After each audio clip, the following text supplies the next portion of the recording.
Welcome to the Craft of Coaching podcast, where we dive into what it truly takes to become a skilled, confident life coach. I'm your host, Kate, head of the CLCC, or Certified Life Coach Collective, an ICF-accredited Level 1 coach training program. We combine courage, coaching, and community to offer you more than just a training program, but a life-changing experience where you use your own personal transformation as the learning ground for supporting your clients. On this podcast, we explore how you can use coaching skills to support your clients or expand your own growth, all grounded in evidence-based coaching practices. Learn more about our program and get free resources for becoming a life coach at teamclcc.com. And now, here's today's episode. Hey, everybody. So glad to be back as always. Hi. I start every podcast episode saying that, don't I? But it really is true. This is so fun to do. Today we're talking navigating big life transitions. This is definitely something that your clients are going to be doing. A lot of times, big life transitions are what really throw people off, especially if they are making some kind of progress in their life and then something comes up, big transition, and it's unexpected, or a big transition that actually all the coaching you've been giving them has been guiding them in the direction of, but maybe they don't feel quite ready for it once it arrives. I'm going to use you and speak to you, the listener, and encourage you to think about some of the things that I'm talking about today. So, I think it's always great when coaches use their own personal growth as a vehicle for how to learn about the human experience. And that's something that definitely we emphasize at the Courageous Living Coach certification. We end up kind of being like a coach training program meets high-level mastermind, where you're really doing a deep dive into like who you are, what you're about, all that stuff. So as you're listening to today's podcast episode, think about that. I'll also be referencing some podcast episodes that I've done for my other podcast. Believe it or not, I have another one. It's called the Your Courageous Life podcast. And I've done a couple episodes on transitions and playing bigger, regulating emotion, how to be softer, how to be tougher, thinking about that stuff. So I'll be making reference to those episodes during this episode. So if you want to check out the Your Courageous Life podcast, of course, you can easily go do that at any time because it's a free country and you can go listen to whatever you want.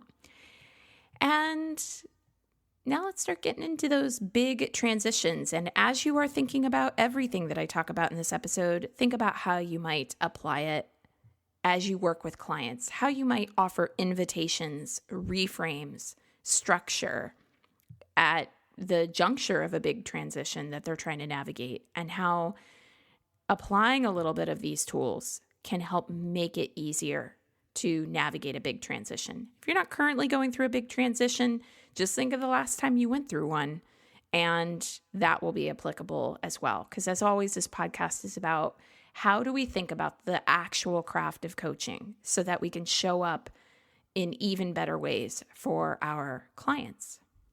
And I recently did an episode on how to play bigger in your life. And I mentioned that some of the things that I talk about in that episode could be helpful for when you're making big life transitions. So if you want a little more on this topic, you could go into that. That episode was more so about how do you set a goal and then kind of work towards that goal, regardless of your feelings about goals. This episode is more like when big life transitions happen that are maybe ones you don't necessarily want per se, or like that you want them, but they have components that go with them that you don't want. So let me clarify the kinds of big life transitions I'm thinking about. So like a big life transition might be something like, under the category of things we generally don't want, losing a job, getting an untimely diagnosis, parents who require elder care of some kind. So these would be examples of like big life transitions that they happen. We all know that they happen, and you got to deal with them when they do, but you don't necessarily want them. Other types of big life transitions that I'll be talking about today are the kinds where maybe you want the transition to happen, but you're getting a walloping dose of stuff you don't want alongside the transition. So, hey, mothers of newborns, right? Like, you want the kid, you want the baby, you love that kiddo with all your heart, but the sleep deprivation, oh my goodness, or maybe you want to change careers, like you want to go into a new industry, but the period of uncertainty that you're navigating is really, really difficult. So that's what we're more so talking about today. There are also life transitions that happen when we go after goals. That's a little more aspirational. I'm talking more today about navigating big transitions when it is like shit's flying around and you're just like, what is going on here? Whether you wanted the transition or not, you're looking around going, everything feels chaotic and crazy. I'm afraid. I'm freaked out. My emotions are all over the place. I don't know what to think. When is life going to feel, settled down again? How do we navigate those times in our life? That is the big question. So roll up your sleeves. Here we go. This is what I'm going to say. All right. First thing, when you're navigating big transitions, first thing, investigate intuitive hits, both good and bad. Investigate intuitive hits. Now, investigating intuitive hits requires some level of skill around what is called somatic awareness. If you've been a long-time listener, you know that somatic awareness is the ability to feel things in your body and know what they mean for you. So, a little flutter of excitement in the chest. Somatic awareness is the ability to zone in on that flutter of excitement and know whether it is telling you, and these will all feel slightly different yet slightly the same. Is that flutter in the chest telling you, oh, hell no, do not go down that path? Is that flutter in your chest telling you, I'm really, really scared about this, but oh my God, if it works out, it would be so great? Or is that flutter in your chest telling you, ooh, I want this, I want this, I want this? You don't know always until you start doing some investigating. This is why in the Courage Habit, I talk about accessing the body. I think that is such a huge skill to have, the ability to access the body and then have somatic awareness so that you know for you, am I about to make this choice out of fear? Am I about to make this choice out of excitement? Am I afraid yet also interested enough in the possibility that I want to keep going? Sometimes in CLCC, the Courageous Living Coach certification, we call that nerve-sighted, when you're very, very excited in a good way, but also kind of like, okay, what am I getting into here? It's like nerve-sighted. It's both. It's all of it.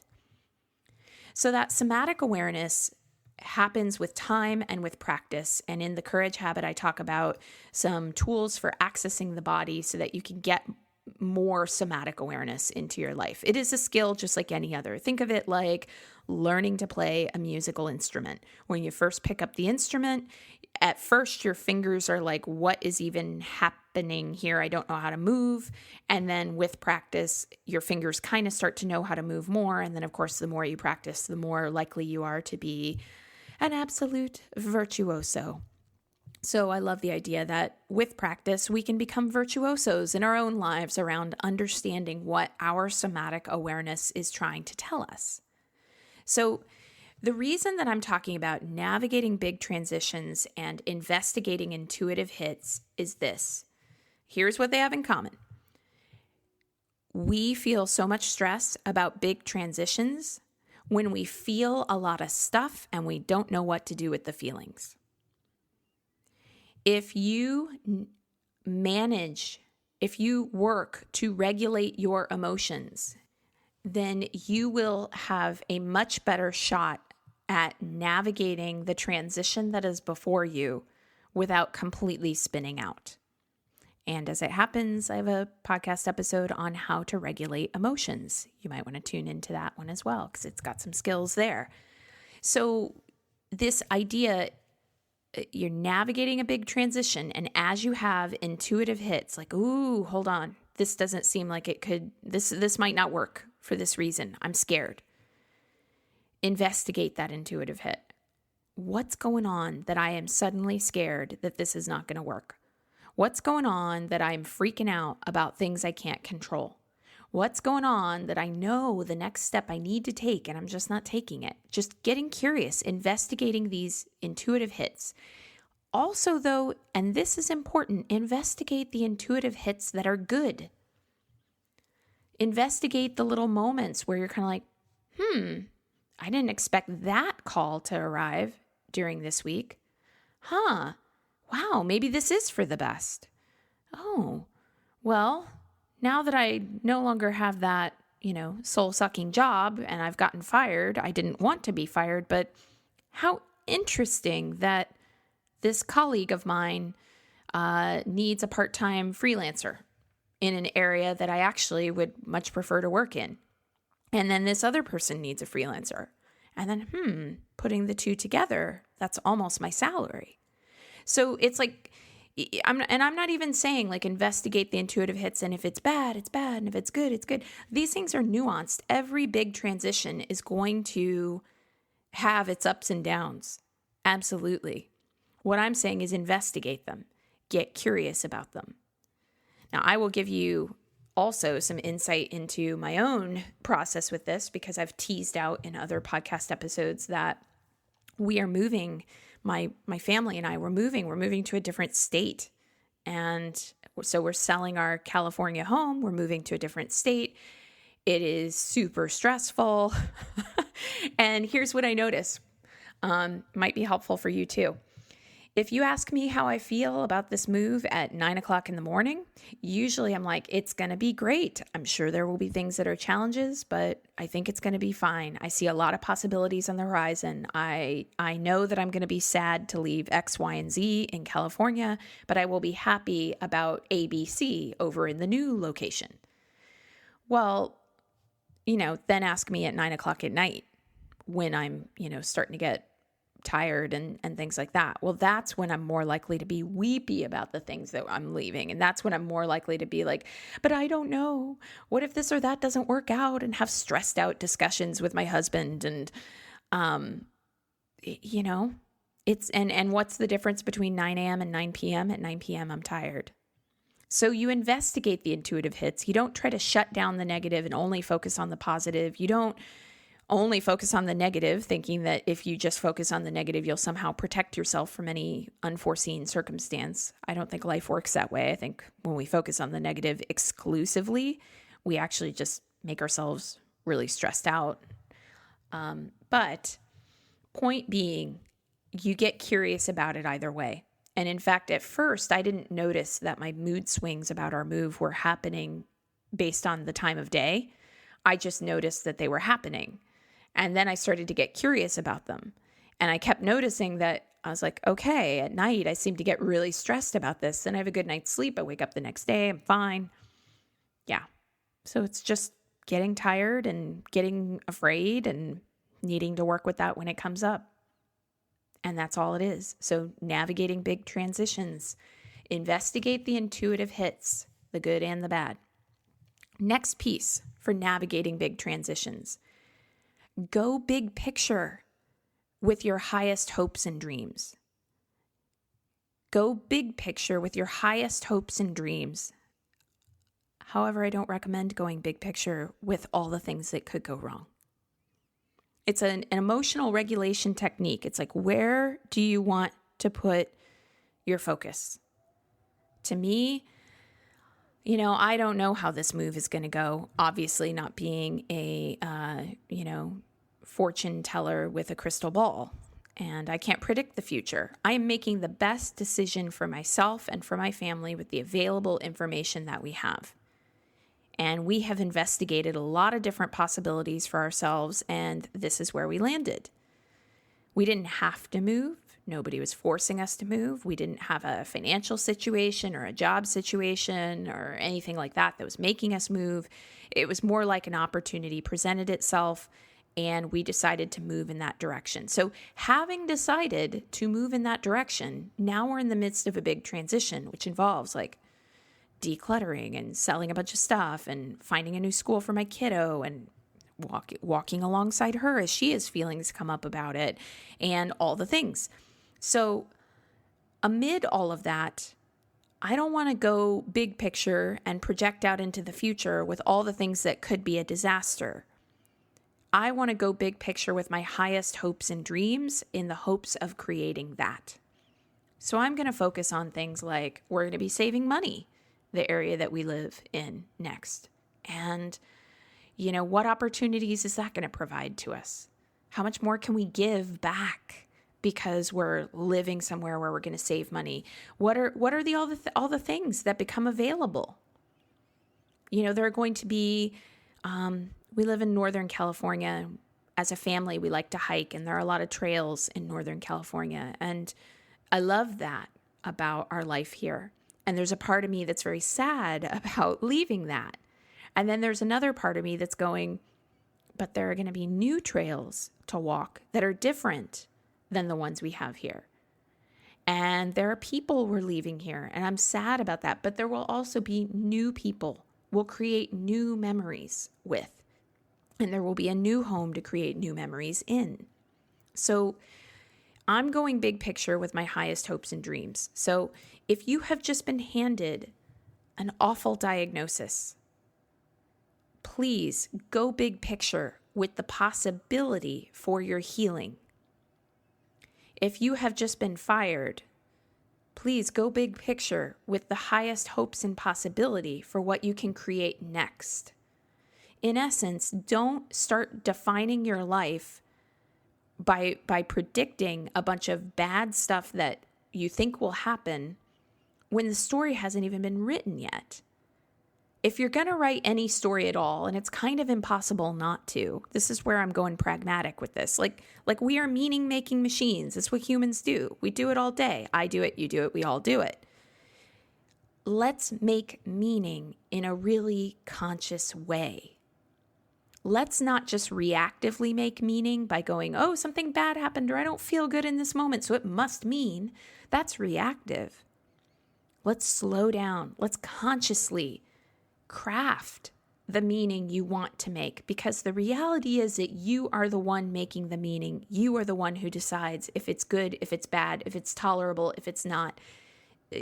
And this is not like a negation of difficult circumstances. I'm not trying to say to somebody who is facing the possibility of chemo, oh, it's going to be okay. Just don't make it mean that the chemo is bad. No, I'm not saying negate your experience if it's difficult. What I'm saying is that because you experience difficulty in any one moment, you do not have to write the story that is how every other moment is going to unfold. Just because you are struggling now doesn't mean you will always be struggling. And to whatever degree you can pin your hopes on a better future and say, hey, I might not land exactly where I'm hoping to land, but I'm at least going to go in that direction, because that feels better than disaster prepping. That's the encouragement that I give you. A big transition is an opportunity to step into who you want to be. A big transition is an opportunity. And you don't want to shy away from that transition out of fear. I would so much rather people look at their lives and go, I don't necessarily like what I've been handed, or I want this, but I don't necessarily like some of what's come with it. Better to look at those circumstances and say to yourself, you know what? I'm going to try something new. I'm going to take a risk. I'm going to see if I can lean into this. Than to just totally shut down and be like, well, it's not going to work out, so what's even the point of it? Like, you're just cutting yourself off way too early, I think, if you go into that mode. use a big transition as an opportunity to step into who you want to be. And then, after you have investigated some intuitive hits, the good and the bad, and gotten curious about your process, after you have gone big picture with your highest hopes and dreams, then you focus on just one tiny step in front of you. Right now, the situation I'm in with moving is that we've got the offer on our house and we're closing on all that. And then the new house that we're moving into is being built and it won't be ready for a little bit. And there is this lag time, this lag period between when everything's done with the house we're in and the new house we're moving into is totally ready. And we're going to be basically in either Airbnb or hotels for that little period of about a month.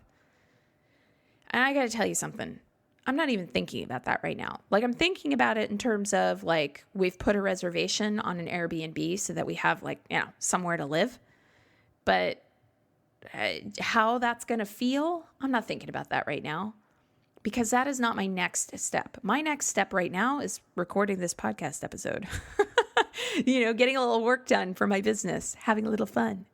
My next best step is, going out tonight and, having a yummy dinner with my family to celebrate. My next step is, I don't know, I'm like thinking like, what's the next step after that? Like, okay, I've moved before. Probably a good idea to start accruing moving boxes because you know how that goes. And then, like my next step is like decluttering. It's not thinking about the Airbnb we'll be in for a couple months from now. Because if I think about that, I'm going to get totally overwhelmed. And who wants that?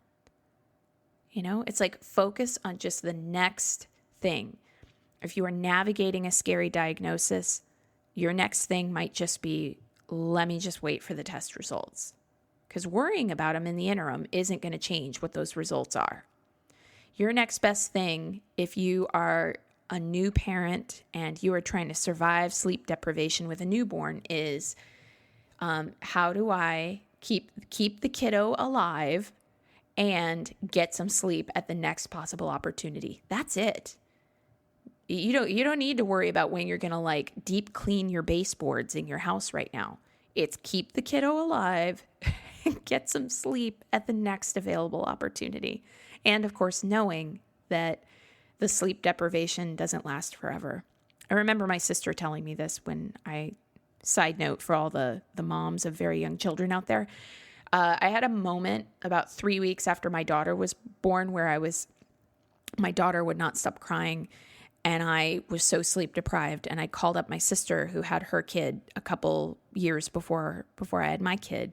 And, baby's crying in the next room, and I just had to like lock myself in the bathroom, and I call my sister and I'm like ugly crying, like the baby won't stop, like I can't even get the words out.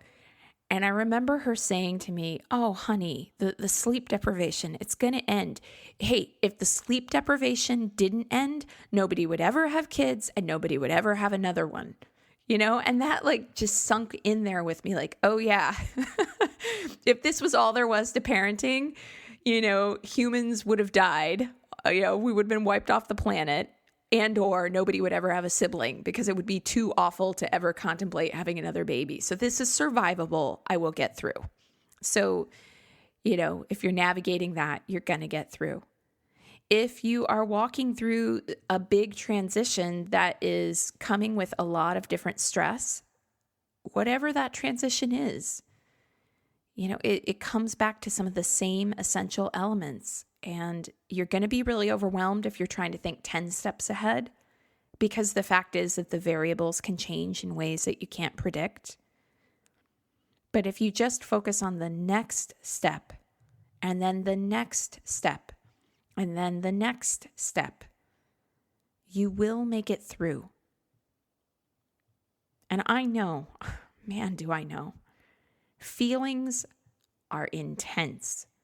Understatement of the year, right? Feelings are intense. You are going to feel things and ask yourself, what the hell was I thinking? You're going to think that, and you're going to be okay.